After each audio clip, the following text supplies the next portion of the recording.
So the ancient Egyptians were a Syrian culture, and Sirius is the keeper of the sixth dimension. We can see from their creations, like the Great Pyramid or the temples, that they either were here or came here in order to build different sacred sites that would hold the sixth dimension in the third dimension. Well, when we do yoga or Tai Chi, or sacred dance, when we do any kind of geometrical activation of ourselves, what happens is we're accessing our sixth dimensional structure. And so the greatest teachers about that on planet Earth are cats. And in Egyptian civilization, there are all kinds of cat goddesses, Bastet and Sekhmet. And notice how they're always stretching, changing their position. What your cat is doing is aligning your third dimensional space with the sixth dimensional geometry that holds your sacred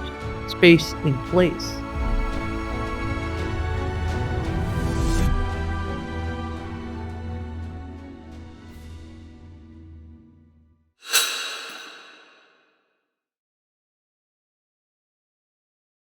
Barbara Hand Clow, welcome on Just Tap In.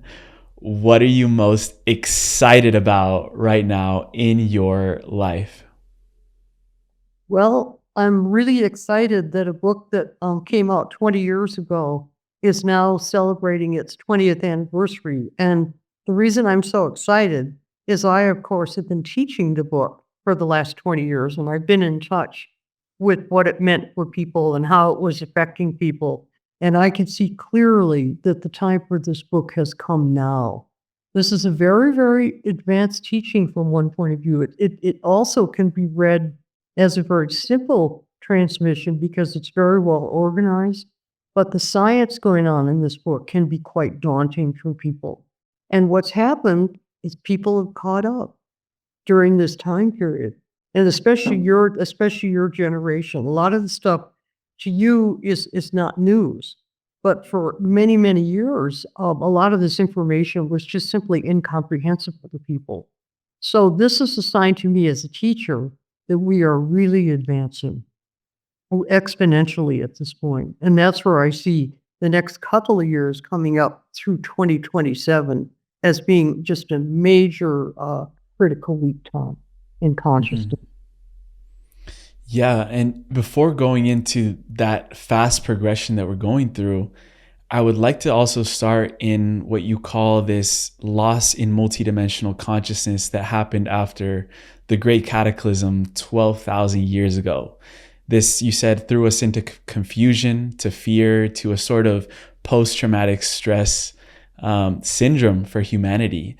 What were those years about in us losing our multidimensionality to now regaining it back? Well, we live on a planet that so far has exhibited 26,000-year cycles.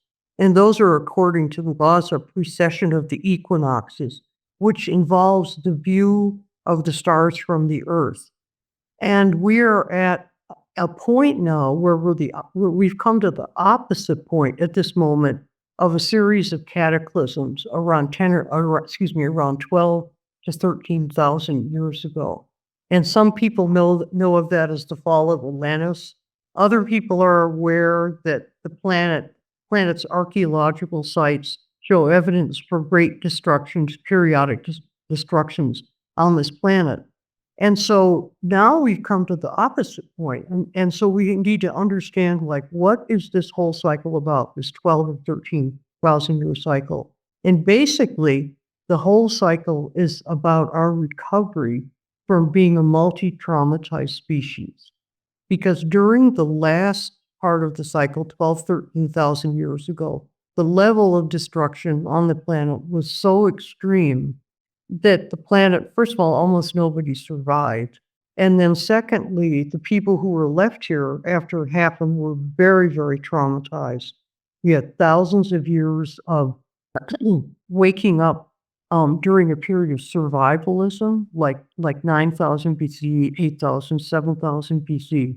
And we only see the beginnings of civilization that seems to be less disturbed right around 5,000, 6,000 BC. So now we've gone all the way through the soul cycle, and we are actually waking up from our trauma. And so everybody is going through a healing process. Each person has their own path. And this is such an exciting time because when we get through this healing process that we're in the middle of right now, we start to experience 9 dimensions of consciousness. And of course, this book, Alchemy of 9 Dimensions, is all about nine dimensional consciousness. And what we're really returning to is who we were before, beyond the fear, beyond the trauma, and we're waking up to all of the consciousness that we're capable of. But of course, it's very difficult. Why do you feel that resonance with other dimensions is required to us understanding these ancient ways, ancient cultures, ancient technologies that we're beginning to discover? Why is resonance with those dimensions so important? Well, first of all, most of us resonate with the first 3 dimensions, the third dimension being linear space and time. And here we are in linear space and time. And so what happened with the cataclysms is that we were reduced to basically pretty much 3 to 4 dimensions of consciousness. And yet the higher dimensions of consciousness are what give us joy, happiness, peace, freedom from trauma. And so as long as we stayed in the lower dimensions, basically the first 4, then we could be controlled. Like, for example, the controllers of our species exist in the 4th dimension, and they influence us by means of the collective mind. And they do various things to keep us in a very polarized condition. And so right now, we're at kind of the ultimate polarization point.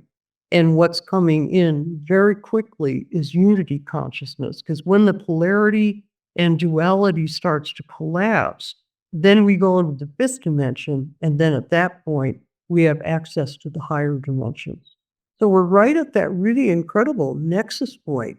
And the ironic thing about it is the answer to the whole thing is to stay firmly grounded in the 3rd dimension. In the 3rd dimension, we are physical beings. We have ways of life here that have been given to us for thousands and hundreds of thousands of years from many cultures. And the teachings that come from the indigenous people on the planet are what help us to stay grounded in the 3rd dimension. And so we're going through a curious thing of getting more grounded, but we're getting more grounded in a reality that's just completely dualized right now. You could certainly see that with the US election a few weeks ago. And so it's a very odd place to be. It's a curious moment where we need to be grounded and very, very clear in our consciousness about where we are and what we intend to do with our lives. And yet at the same time, we also need to start opening our hearts to unity consciousness.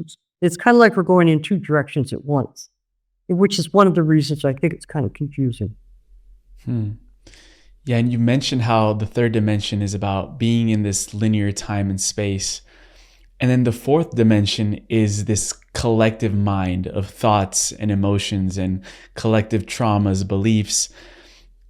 You've said that as we move into the higher levels of the 4D, the 4th dimension, we can start observing and figuring out what you call the game.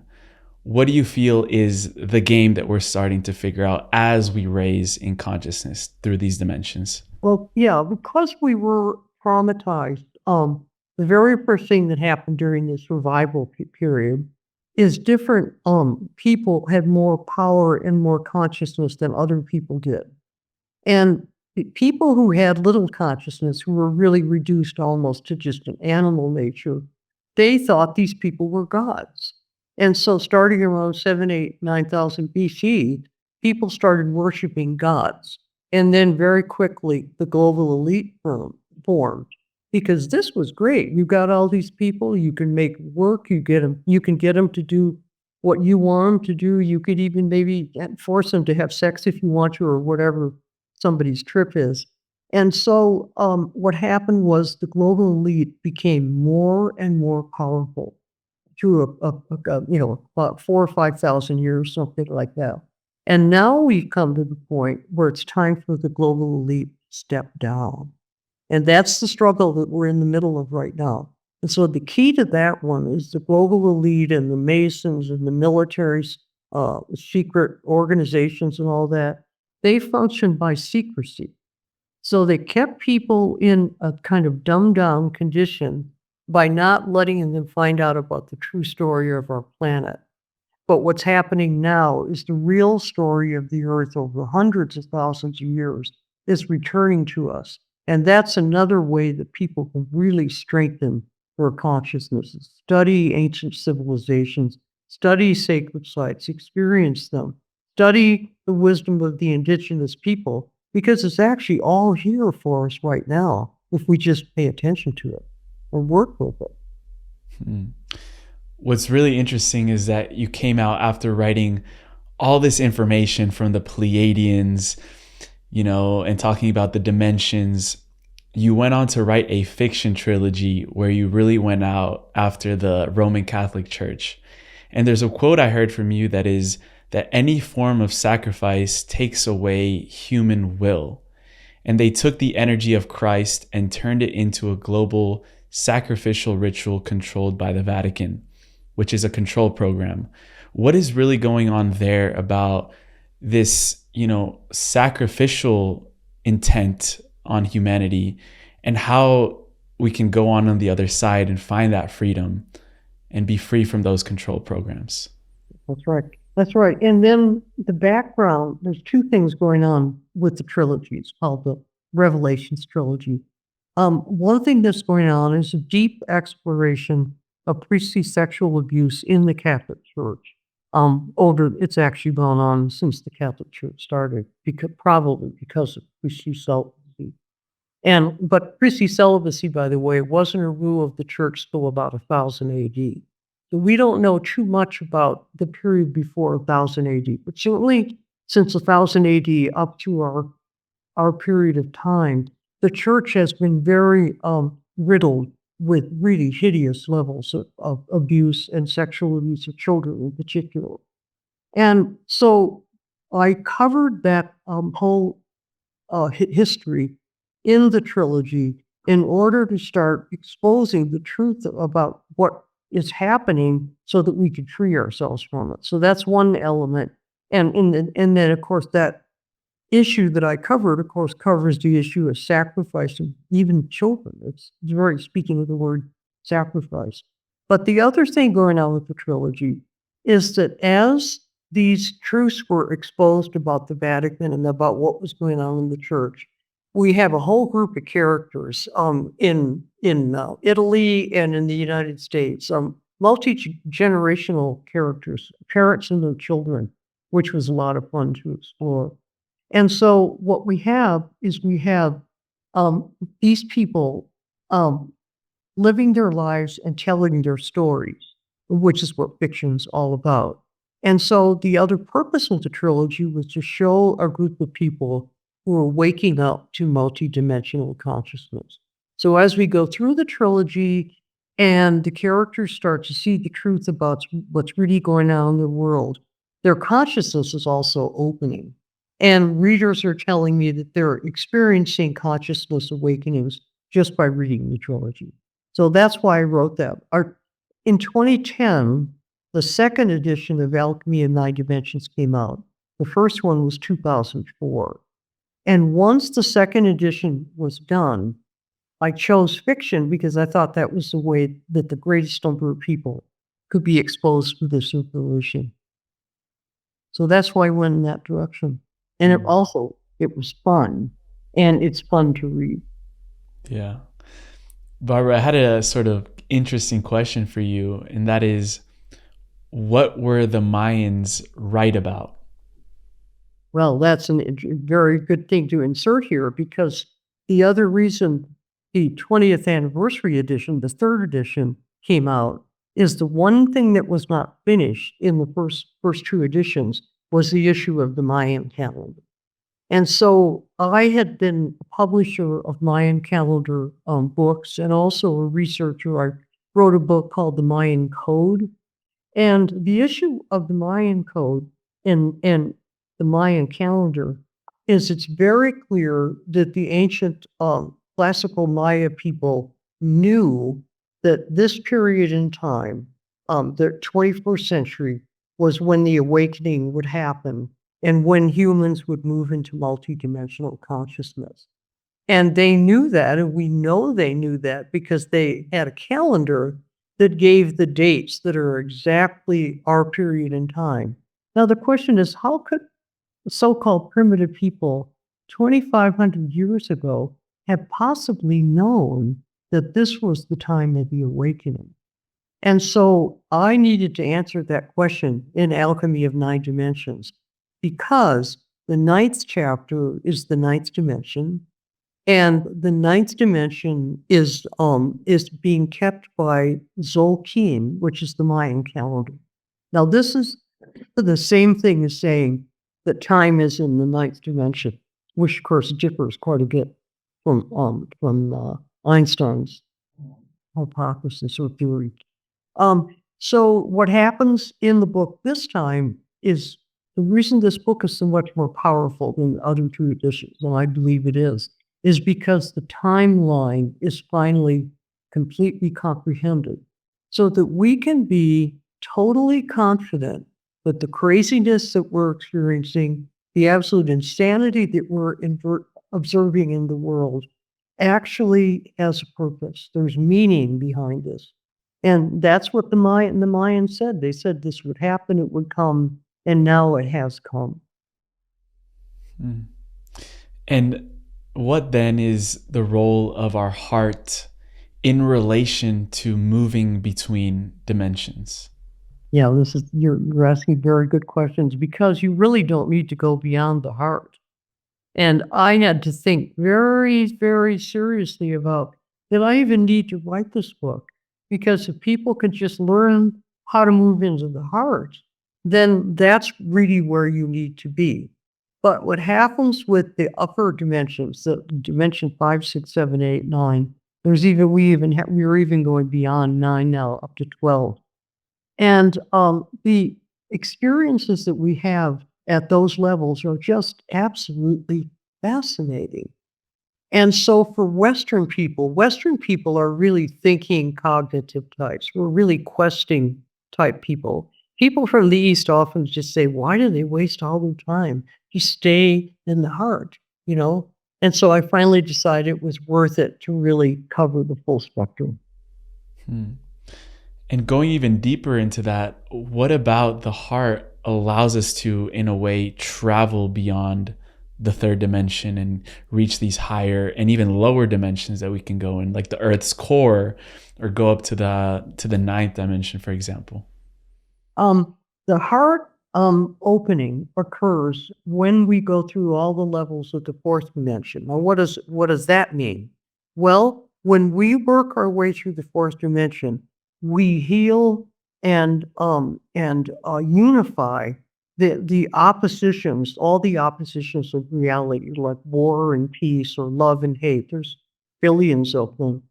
And when we resolve the various oppositions and polarity spectrums that exist in the collective mind, then what happens is the heart opens. The heart is completely open. The only thing that holds it down is our obsession and confusion with different dualities and polarities that exist in the fourth dimension. Like so many people are confused right now about what we should be doing in the Middle East, that it makes it hard for them to be in the heart.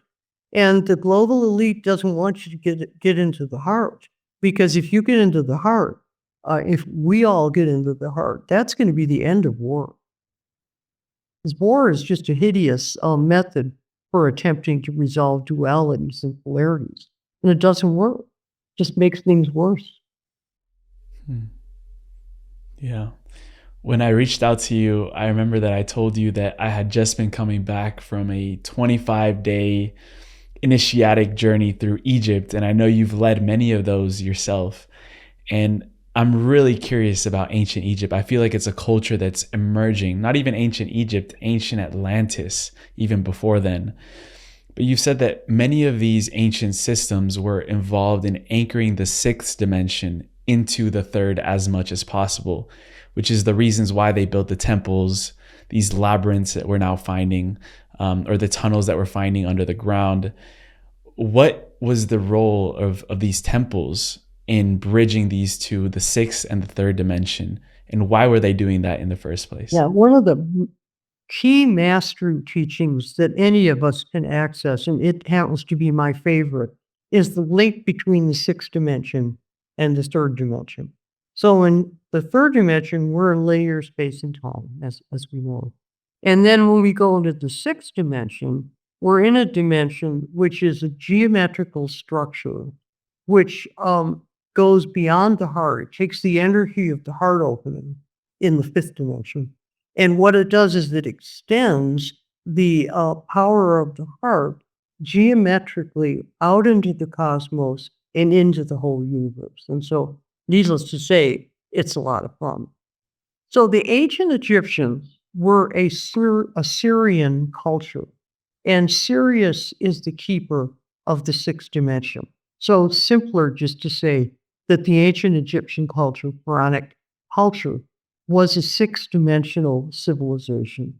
And I don't know whether they were a bunch of ETs or what they were, but we can see from their creations, like the Great Pyramid or the temples, we can see that they either were here or came here in order to build different sacred sites that would hold the sixth dimension in the third dimension. So what does that mean? Well, when we're in the third dimension, like when we do yoga or Tai Chi or sacred dance, when we do any kind of geometrical activation of ourselves, what happens is we're accessing our sixth dimensional structure. And so the greatest teachers about that on planet Earth are cats. And in Egyptian civilization, really revered cats. There are all kinds of cat goddesses, Bastet and Sekhmet. And the way to learn about the sixth dimension is to watch your cat and notice how they're always stretching, changing their position, moving into another position.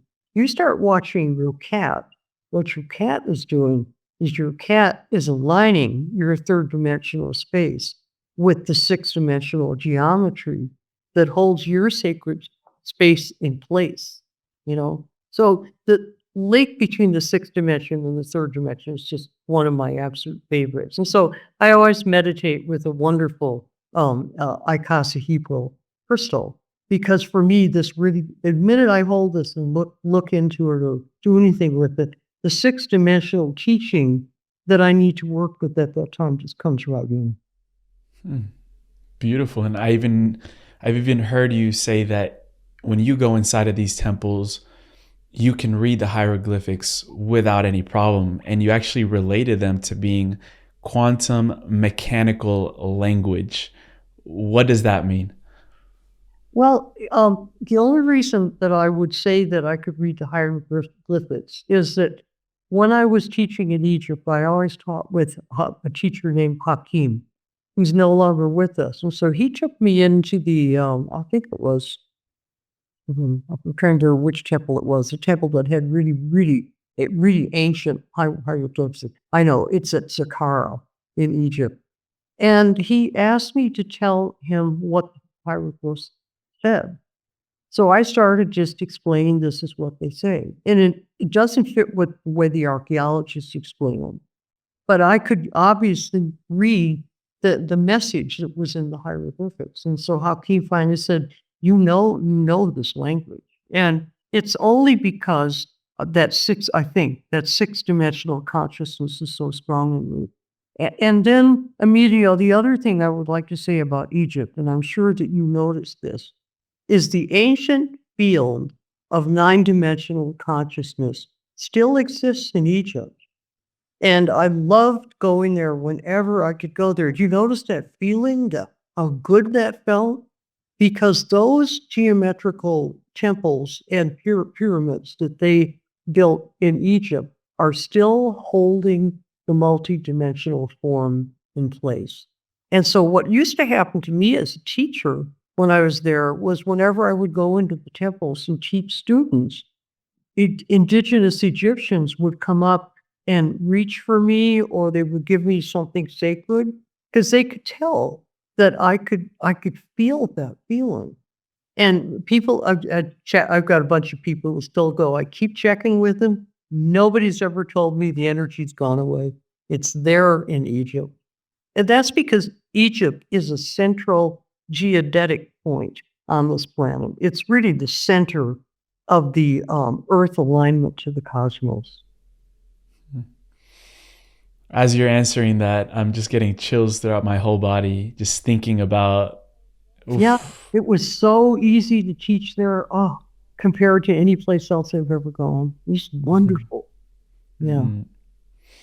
And to go even more ancient, let's say, are we beginning to uncover time machines that were left by our ancient elders and ancestors? Yeah. Well, what you're alluding to is the Paleolithic cycle. And the last cycle of the Paleolithic culture on this planet it's basically 100,000 years. And so the high point of the Paleolithic era is 50,000 years ago. And what's happening right now, there's a massive uncovering and discovery of sacred sites and tunnels and rooms underground, time machines and all that, that is basically centered in Romania, in Transylvania. And so for readers, for listeners who are interested in the subject, should definitely consider reading a book called Transylvania Sunrise by Radu Cinema and Peter Moon. So what I did in Alchemy of Nine Dimensions was I covered some things going on the planet that actually proved the accuracy of theory in Alchemy of Nine Dimensions. And so I covered the Romanian material and some of the Egyptian material. And this is another sign of the awakening. It's like as we let go of our blocks and our dark shadows and our confusions and our pain, as we let go of those things, it's harder and harder for the global elite to cover up these discoveries. And so they're just breaking out all over the place, which it's like a rout going on at this point. They can't cover things up anymore. A few weeks ago, not even more than a week ago, we just had our second congressional hearing about UFOs and UAPs with eyewitness accounts on this progress toward deeper disclosure about what's really going on, with us being connected with the galactic races as well. Where do you see that also progressing in the next coming years, leading up to this big convergence point in 2027 that you alluded to in the beginning? Yeah, this is a hard one to deal with. I'm very, very careful with this one because the global elite may try to pull some kind of mass landing event that'll divert people from where they're actually going. Like we could see a great big landing of spaceships in Jerusalem, so that then you could say you got to rebuild the temple in Jerusalem or whatever, Washington, D.C., whatever they're going to call. So I think it's very, very important to realize that extraterrestrials often are not really like us 3D humans. They have some characteristics and some similarities, but they're mostly existing in very high dimensions, and they're not physical. And so what we see down here is we see manifestations of them, partly because our consciousness is partly more open. But I think it's also important to recognize that all of us have lots of extraterrestrial characteristics. And as our dimensionality opens up, then, for instance, in my case, I relate strongly to the fifth dimension. I'm very Pleiadian, and I'm very comfortable with that because I'm an indigenous person and I was taught that I came from the Pleiades. So it doesn't bother me that I'm partly Pleiadian. But I'm probably also partly Andromedan, I'm partly Syrian, I don't really know. And I think those things are waking up in us. now. You said that you freely admit that you feel some part of you exists in the Pleiades while also lives here on Earth, and that this other life enhances your earthly data bank. What does it mean for people to be living these, I guess, maybe parallel lives in one star system and then also be a human here on Earth? I've heard it from many other people, so I would love to get a clear, synthesis around why that's occurring and how we can deal with that. Yeah, well, this is a great example of how far we've come. I was born in Saginaw, Michigan, and when I was in the first grade, the teacher sat up at her desk and told all the kids in the room that she wanted to know, have us tell her where we came from. Okay, so everybody, some people came from Florida, some people came from Southern Michigan or whatever. And then when it got to me, I came from the Pleiades. And that's when I learned to keep my mouth shut. Because that's when, so there's a whole lot of people who actually do know that they come from some other place as well as being here.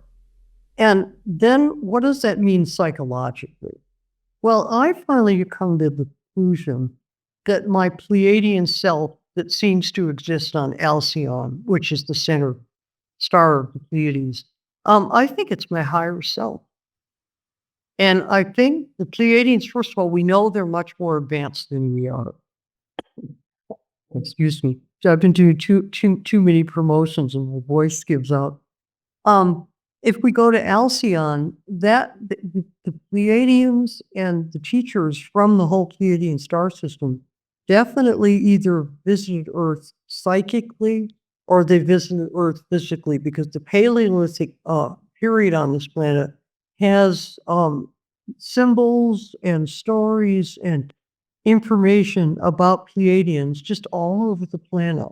So that's the system that seemed to have influenced us the most during the Paleolithic period. So it would make sense to me that if that system is more advanced and is wiser and more developed than somebody like me is, well, then if I listen to my higher self, I have a better sense of what to do and what to teach. Regarding the Pleiadians, why do we sometimes refer to Alcyon as a library as well? First of all, it's the largest star, and it's the star that emits the most energy in the Pleiadian star system. So it makes sense to me that a lot of the records in the library would be there. And other people say the same thing. And in the Milky Way, would the sun be the equivalent of that library for our galaxy? Well, certainly the sun is the library in our system, in our solar system, if that's what you mean.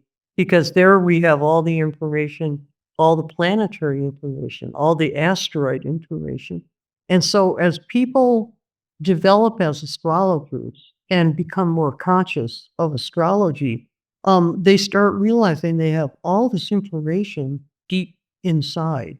And that's coming from our solar sense of self and our sense of the information in all the different planets in our reality. Regarding more about what's happening on Earth in relation to the sun, why are we beginning to see these upsurges of solar flares and solar storms on the planet right now? Well, the solar flares, of course, in the solar cycle affects the whole solar system. So all the planets are being very, very affected by the sun as well as Earth now. And this is just simply a part of the way our system functions by means of precession. So we're at a major high point of energy development in the solar system from the sun. And by the way, it's not necessarily easy. Like, for example, we've been told that the reason the planet is heating up is because of excess carbon in the atmosphere being created by humans. And certainly that's part of it, the story. But a lot of the reason our planet is heating up is, first of all, because of the solar flare cycle. This is a very active, intense cycle. And so there's a tremendous heating going on in the solar system itself. But in Earth in particular, we have another thing going on that people are going to have to start paying attention to, which is we're filling the ionosphere, that's Earth's upper atmosphere, we're filling the ionosphere with satellites. And in some cases, in different layers of the ionosphere, that is also heating up planet. We've got to be very careful in believing some of these theories that we see coming from the government about why we're experiencing global warming. And so to put it simply, Emilio, we are in a catastrophic cycle. We're at the end of the Kali Yuga, which is a teaching from India, that teaching goes back to the previous cataclysm. And so we are in that cycle, but the Pleiadians have told me consistently that the previous cataclysm that traumatized us so much was was a physical cataclysm. But now we're living in the middle of an emotional cataclysm. And from what I can see going on with people, I think emotions are harder to handle than physical cataclysms. So I don't want to say it's going to be any easier, but I don't see any reason to be fearful because we're simply going through a cyclical passage. Although I will admit I'm pretty fearful of governments who come up with systems like carbon credit, things like that, because we're doing an awful lot of destructive things to this planet right now that are based on theories that are just simply not valid. And so when some guy like Trump says global warming is a hoax, that's what he's referring to. And a lot of people are talking about global warming being a hoax. And since the government has plans in place to spend trillions of dollars to get carbon out of the atmosphere, we all of us really have to do everything we can to expose this truth. Regarding this emotional cataclysm, will we be gaining access to newer emotions down the line? Yeah, higher dimensional emotions.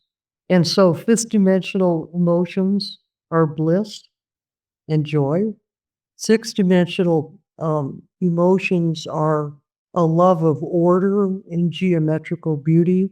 Seventh dimensional emotions are the ability to hear the music of the spheres and to be acted by the sound in the universe. Eighth dimensional emotions have to do with feeling the divine, and you can call it God, goddess, if you want to. And ninth dimensional emotions have to do with understanding time. And this is something I've never said in public before, but I do feel like I understand time. I have felt for years that as things have unfolded, I do feel like I understand time. And that gives me confidence that whatever is happening right now is just exactly as it should be. And that my part in it is just simply to enjoy and share and love. That's why I'm here. And so that confidence in time is very, very affirming and balancing. Well, the Mayans had it. Like I used to teach down in the jungle in Guatemala and Mexico with a lot of Mayans. And sometimes we'd sit around talk, and the different Mayan teachers would say, they'd look at me when I talked about what was going on in the world or whatever, and they would say, Barbara, do you have any idea how difficult this is going to be before we get through this? And I would say, yes, I think I do. But I also can see what's coming. And we're in a curious moment right now, aren't we? Where we're feeling, a lot of us are feeling higher vibrations and feeling things that feel pretty good. But at the same time, just looking with clear eyes in the third dimension of what's happened, it's shocking. Yeah. What could be a glimpse of that understanding that you have about time that you would like to share?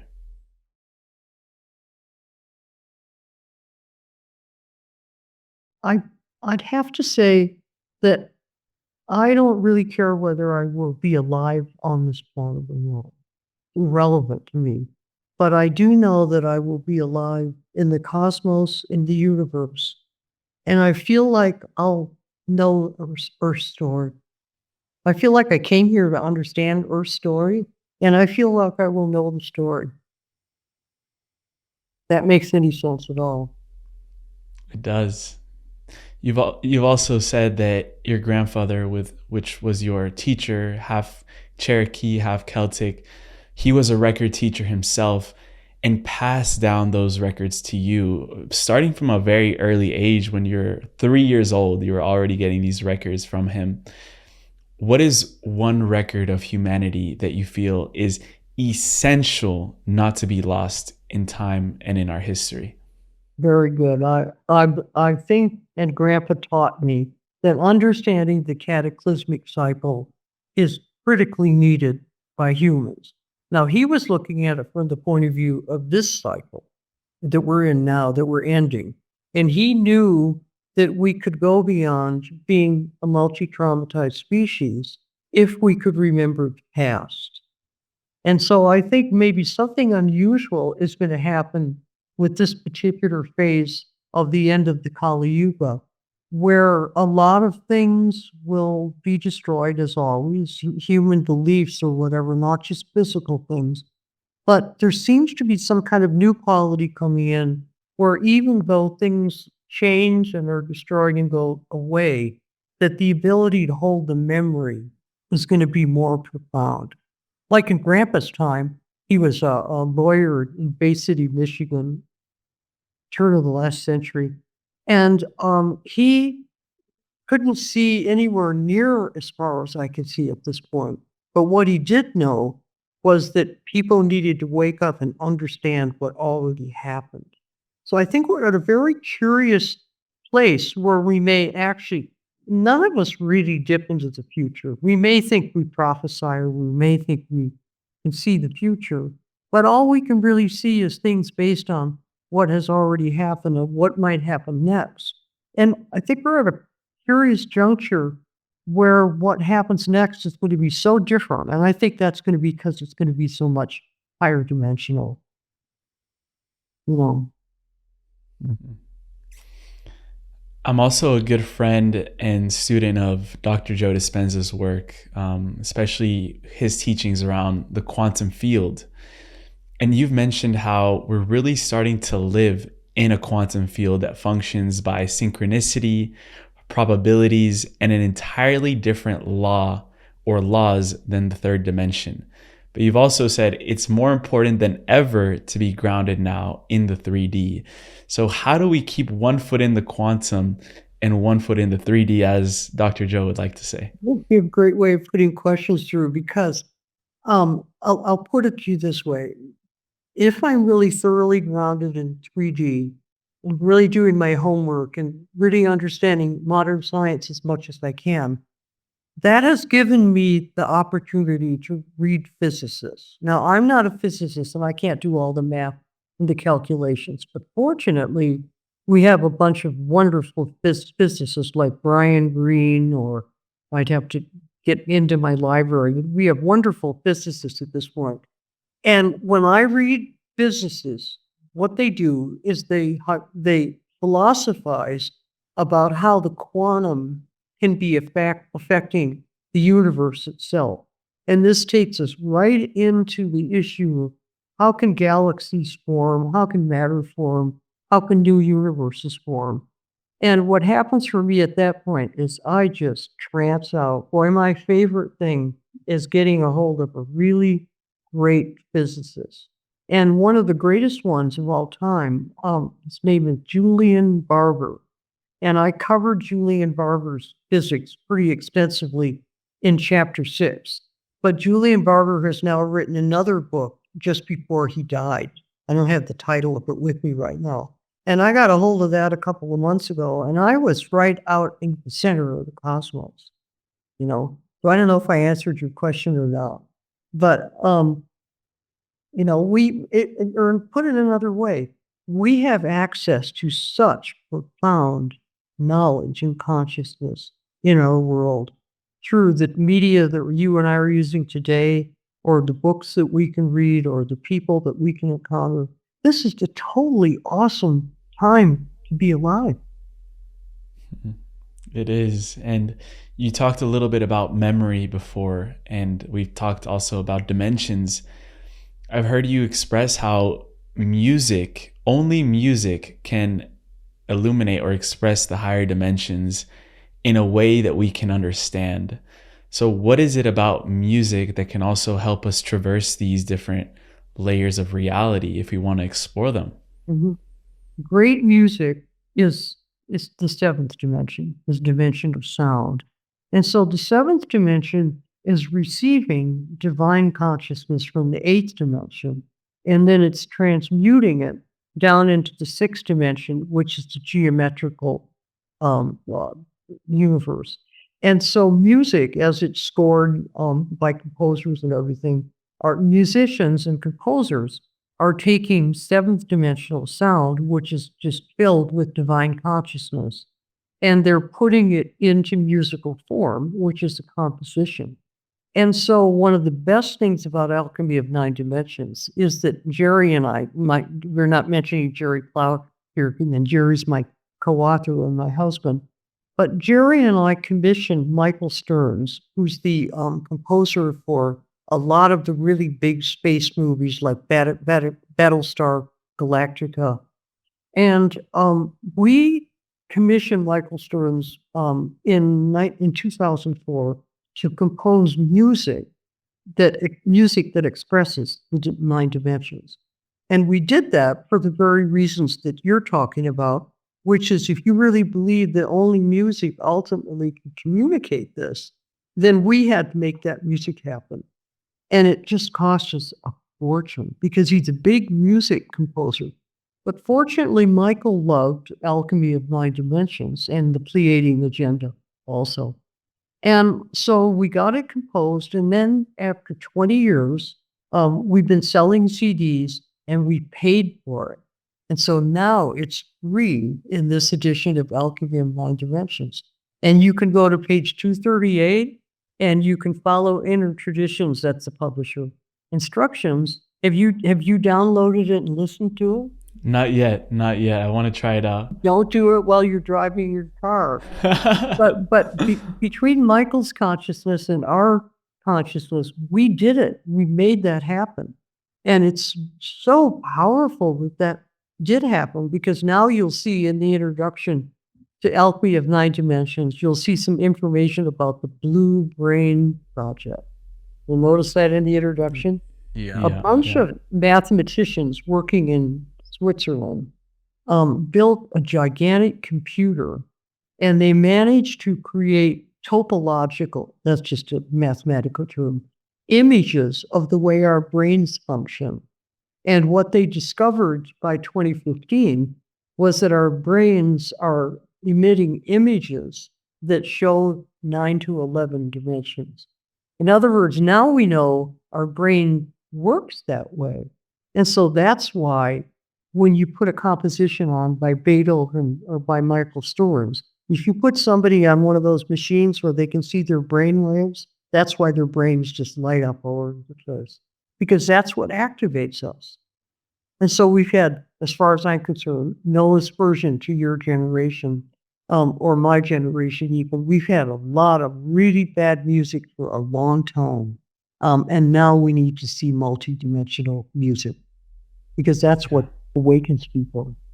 Yeah. And if I get this right, another friend of mine, Robert Edward Grant, he's a polymath mathematician. He says that music is the geometry we hear with our ears, and geometry is the music that we see with our eyes. So that also leads me to the it is beautiful. Yeah.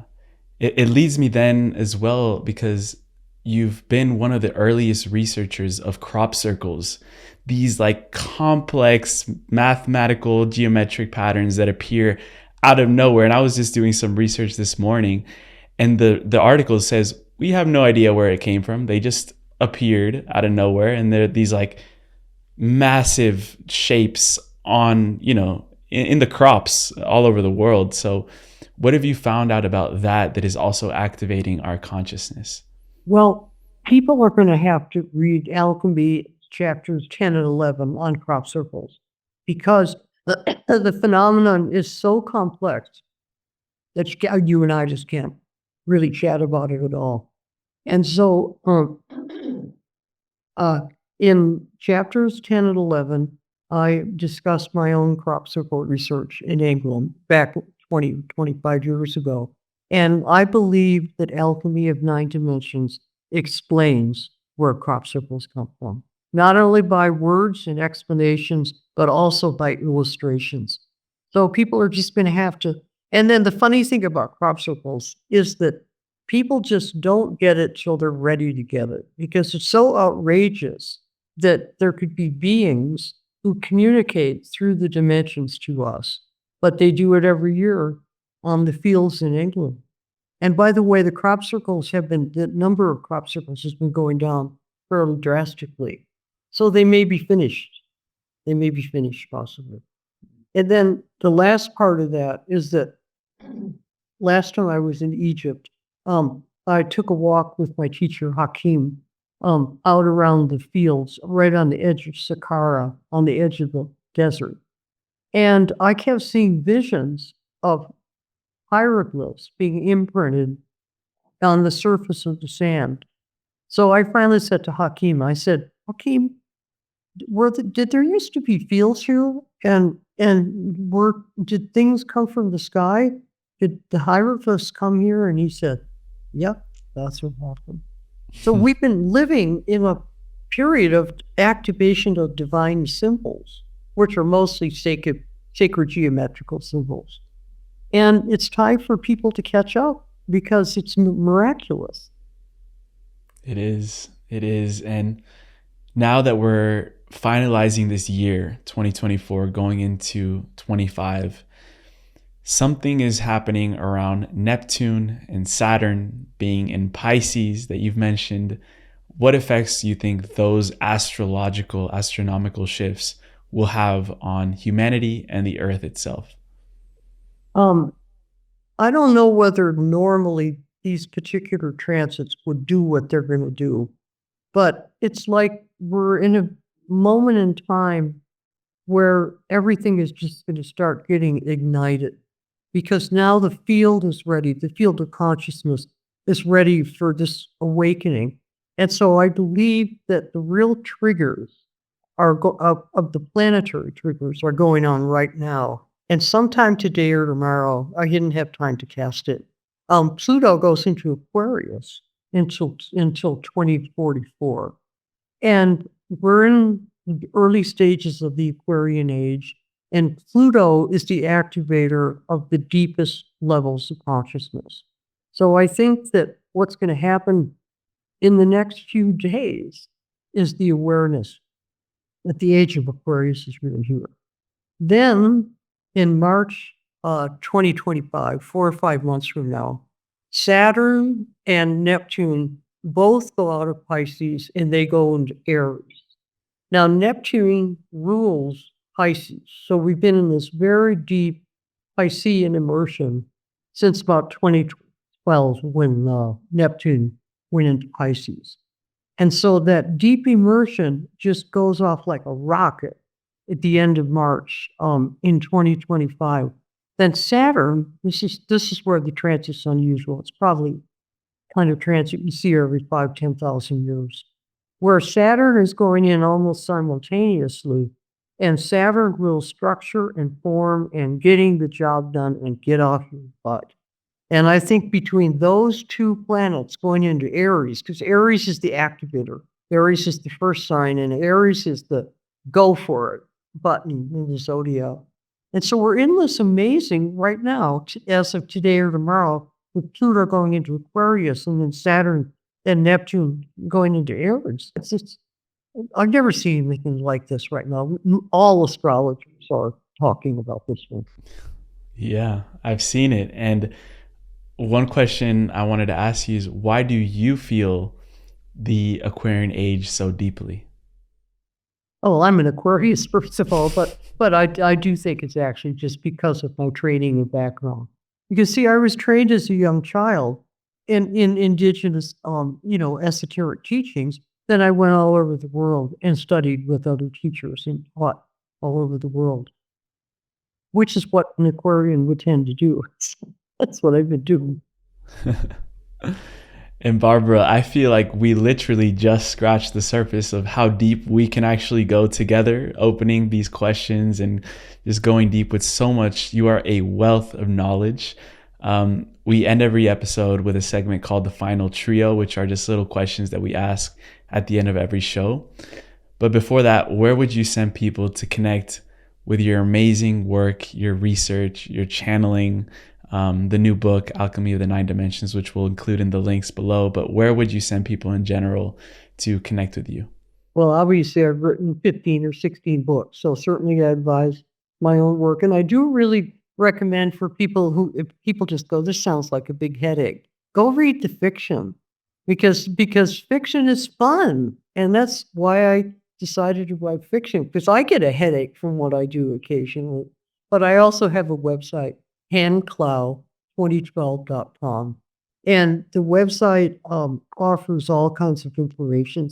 And then every season of spring equinox, summer solstice, fall equinox, winter solstice, I give a kind of coaching on where we are and where we're going. Like this particular one coming up, winter solstice, December 21st, 2024, will be a very important one, for example. Then you could just push subscribe, and it'll come to you every 3 months. And I'm really into everything being free. And so you don't get solicited or any of that kind of stuff. If you want to read a book, you've got to buy it or get it from the library. But it's all there and free. Beautiful. Especially Michael Stearns' music. I want to walk down the street someday and have somebody blasting his music. I want to hear it. We will. I know a couple of friends that are DJs. I know she's listening to this episode, and we can make that happen. And then you know what he did? He composed that for us. Then he loved it so much that he said, well, part of our deal with him, we got it for less money. If he could also compose from it, to use it, So he composed a CD called Within. And that's available through Michael Stearns. He's got a website and stuff like that. So and Within is more of a melding. We were using ours for teaching. We were going progressively, dimension by dimension. But his is more of a melding of the whole thing. And it's very, very beautiful. I love that. And for the final trio, the first one I had for you, the first two are personalized to the guests, and the last one we ask at the end of every show. The first one is, if you could make one wish for humanity on behalf of the Pleiadians that would come true today, what would it be? The end of war. That's just as simple as that. Period. I've been an anti-war activist. All of my life, I used to be in Students for Democratic Society, and I've done my political work, and we've got to end war on this one. It's so incredibly abusive. What dimension does war come from? Fourth. The fourth. Yeah, it pulls humanity out of their awareness that it would be nice to have a nice house, a nice dinner, live your life, raise your kids. Pulls people out of reality and pulls them right into the fourth dimension where the global elite. And why does the global elite do it? Power and money. It is disgusting. Yeah, agree with you wholeheartedly. Yeah. The second question I have, Barbara, is what is the role of the adept or the initiate of alchemy in modern day society? The role would be to, first of all, I live nine-dimensionally, and it's really a wonderful experience.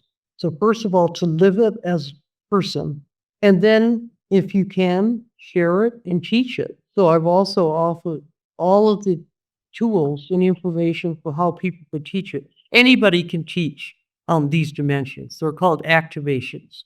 So all of that information, there's a thing on my website that tells somebody how to do it from the beginning to the end. Because I'm not going to be teaching it anymore. I don't know what's going to happen. But I'm reaching that age where it's really hard to do this. Maybe the Pleiadians will come through with a little tidbit of extra wisdom and you'll have to come back to the stage. This question really brings us full circle because before we recorded, I told you that I do not view these as interviews. I see them as living transmissions of consciousness and as time capsules for the next generation. So this question requires us to travel out a little bit into the future, around 20, 25 years down the line. And the reason I chose out those timeframes is because that's going to be the time when young generations of today are stepping more into leadership positions around the world.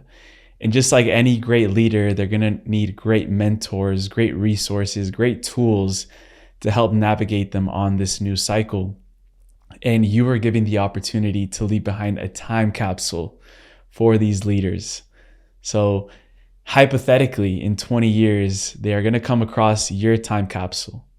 And when they open it, they're going to find whatever you want to leave behind for them. It could be a book, a teaching, a frequency, a symbol. It doesn't have to be anything physical necessarily. You could teleport them to a place on Earth, whatever it is. But knowing that when they open up this time capsule, they will receive the codes that you left behind for them. What would you leave inside of the time capsule?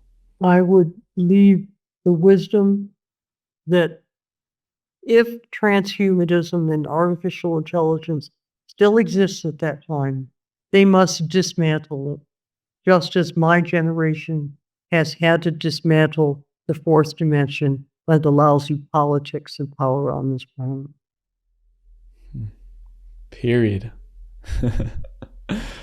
Barbara, I first just wanted to thank you so much because, for people that don't know, your work was what opened me up to channeling. And now this show is largely around bringing on channelers that are bringing through beautiful wisdom, including yourself. So thank you so much for being a big part in my own personal journey and in that of the people that are tuning into this. I have a feeling this is going to create ripples in the quantum field and for the generations to come. So it's been such an honor. I would love to do this again very soon and continue our conversation.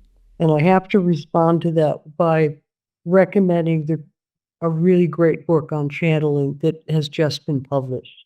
And it's called The Realized Light of the 12 Dimensions. The Realized Light of the 12 Dimensions. And the author is Joshua Reichman. He's a Canadian author. And the reason I think he's so important is because he's really teaching what channeling really is. And he's also taken us beyond 9 dimensions up to 12. So I have to put that in there now that I know what a lot of your audience is really doing. Yeah. Comment below if you want to see Joshua on the podcast. I have a feeling we'll have him on as well. Yeah. Wonderful. Yeah. Beautiful. Well, thank you so much, Barbara. Well, thank you for having me. This has been an utter joy. Even though I'm tired and getting out, it's been an utter joy to enjoy time with you. Yeah. Likewise. Sending you so much love and to everyone as well.